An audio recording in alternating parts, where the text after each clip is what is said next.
दिल्ली में हार का दुख जितना कांग्रेस को नहीं है, उससे कई गुना ज्यादा अफसोस आम आदमी पार्टी को है। वो कहते हैं कि खाली हाथ क्या गवाएंगे, लेकिन जिसकी मुट्ठी में सीट दबी थी वो रेत की तरफ फिसल गई। कहीं ना कहीं इन दोनों पार्टियों की चालाकी ही इनके अस्त होने की वजह बनी। दरअसल बीजेपी को जीत दिलाने और आम आदमी पार्टी को हार का सामना करने में 14 सीटों ने बहुत बड़ा रोल निभाया। अगर आप और कांग्रेस छोटी छोटी बारीकियों पर ध्यान दे देती तो बीजेपी को बहुमत बिल्कुल नहीं मिलती, और तो और दोनों एक दूसरे की मुसीबत बनते रहे। ऐसी कई सीटें रही जहां आम आदमी पार्टी जीत सकती थी, लेकिन मार्जिन वोटों से हार गई। इन वोटों को काटने वाला कोई और नहीं बल्कि कांग्रेस रही। दरअसल 14 सीटों पर आम आदमी पार्टी की हार का अंतर कांग्रेस को मिले वोटों से कम है। यानी अगर आम आदमी पार्टी और कांग्रेस का गठबंधन होता तो दिल्ली में गठबंधन की सीटें 37 हो जाती और बीजेपी 34 सीटों पर सिमट सकती थी। बहुमत के लिए 36 सीटें चाहिए थी। आम आदमी पार्टी से हारने वालों में अरविंद केजरीवाल, मनीष सिसोदिया, सौरभ भारद्वाज, सोमनाथ भारती और दुर्गेश पाठक जैसे टॉप लीडर शामिल हैं। दिल्ली में परंपरागत तौर पर बीजेपी और कांग्रेस एक दूसरे को टक्कर देती रही।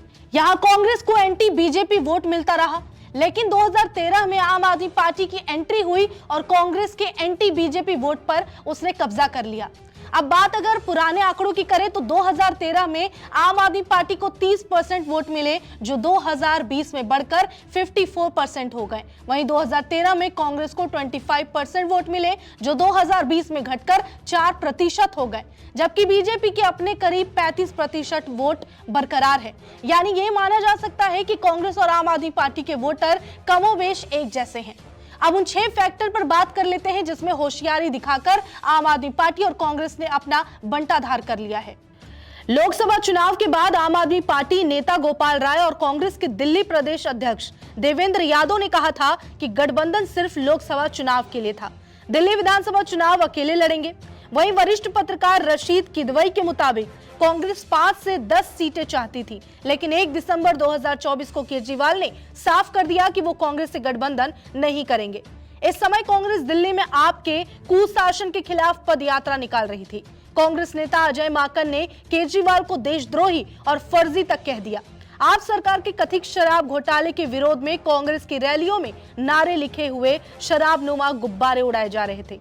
सीनियर जर्नलिस्ट दलबीर गोठी कहते हैं, अखिलेश यादव, ममता बनर्जी जैसे नेताओं ने केजरीवाल को समर्थन दे दिया तो कांग्रेस अकेली पड़ गई। अजय माकन ने कहा कि वो केजरीवाल की पोल खोलने के लिए प्रेस चुनाव करेंगे, लेकिन ऐलान के बाद भी प्रेस कॉन्फ्रेंस नहीं हुई, उनका प्रचार ठंडा पड़ गया था। रशीद किदवई कहते हैं कि केजरीवाल के इनकार के बाद कांग्रेस को बड़ा झटका लगा। इसके बाद कांग्रेस ने भी अलग चुनाव लड़ने का ऐलान कर दिया और दोनों तरफ से आक्रामक बयानबाजी शुरू हुई। पॉलिटिकल एक्सपर्ट संजय कुमार कहते हैं, कांग्रेस को लग रहा था कि हरियाणा चुनाव में उसकी हार की वजह आपके साथ गठबंधन ना करना था।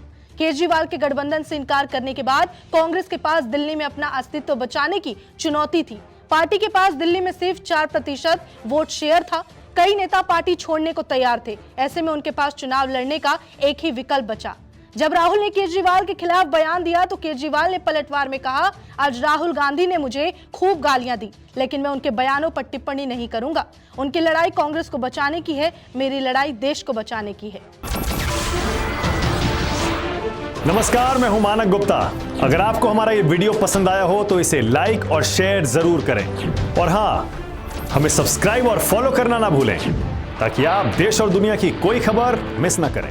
तो जुड़े रहिए हमारे साथ और देखते रहिए न्यूज़ 24।